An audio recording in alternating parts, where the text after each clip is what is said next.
Hello everyone, my name is Sonam Sandhu and today I am here to discuss part 2 of collocation.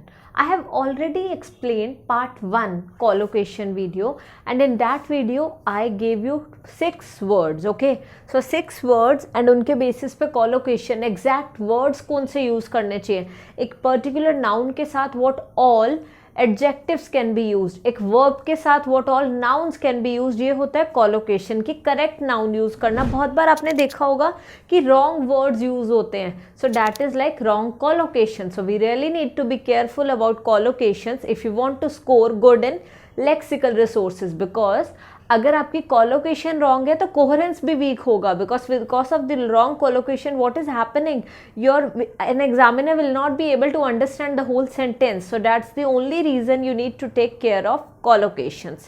So guys, in this video I'll be explaining you 5 words, okay?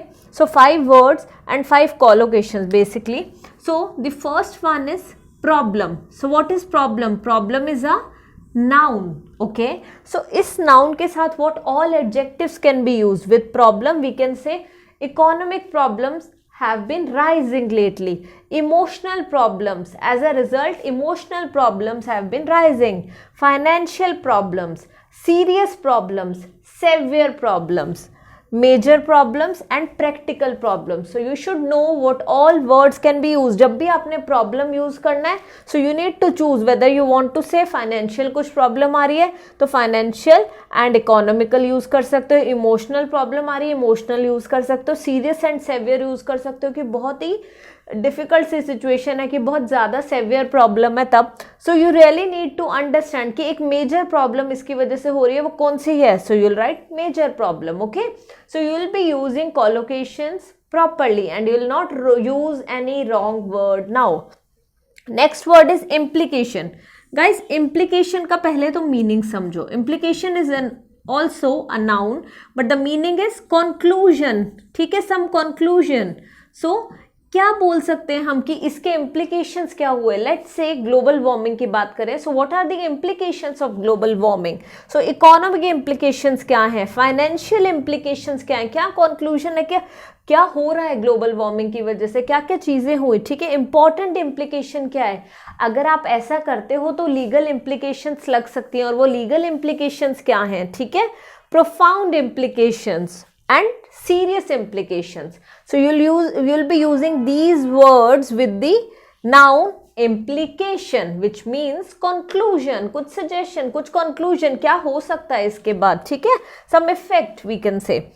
So allocate. allocate करना क्या होता है, कुछ assign करना, that is allocating. what is allocate? allocate is a verb guys, ठीक है. So with this verb allocate what all nouns can be used. We can use expenditure, allocate करो expenditure. So government must allocate expenditure to get rid of illiteracy in our country.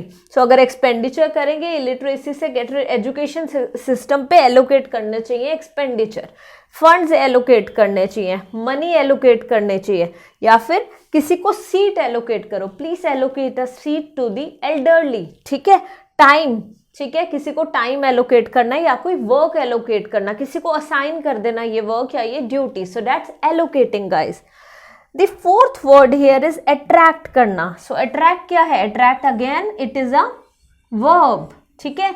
So attract verb के साथ what all nouns can be use, we can use attention, attract करना, okay. So verb attract, attention, okay. Attract audience, audience को attract करना, criticism attract करना. So कोई एक particular problem की बात करें, what is it doing, it is attracting criticism, okay. Efforts attract करना, इंटरेस्ट या फिर सपोर्ट अट्रैक्ट करना. So we really need to be careful about the words guys.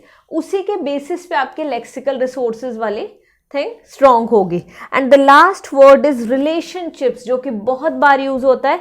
Relationships is a noun but here मैंने explain करे हुए verb भी. With relationships we can use build relationships, grow relationships. So ये build और grow क्या है, they are verb, ठीक है. सो नाउन के साथ these verbs can be use, build and grow. So these are the verbs. But adjectives कौन से यूज हो सकते हैं, क्लोज नेट रिलेशनशिप्स, बहुत ही क्लोज नेट हैं, ठीक है.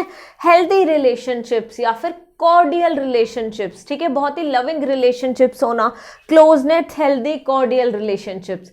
सो गाइज बेसिकली क्या है, collocation is not difficult.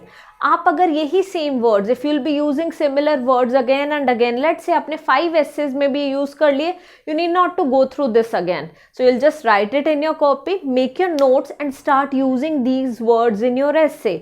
Once you'll get used to these words, you need not to go through anything, you need not to revise anything because आपको already पता होगा. And this way you're going to score more in lexical resources as well.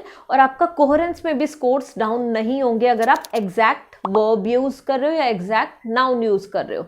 So I'll suggest you कि इस चीज पे focus करो. This will help you a lot in getting better scores in writing module. So it will not only help you in writing task 1 but also in writing task 2.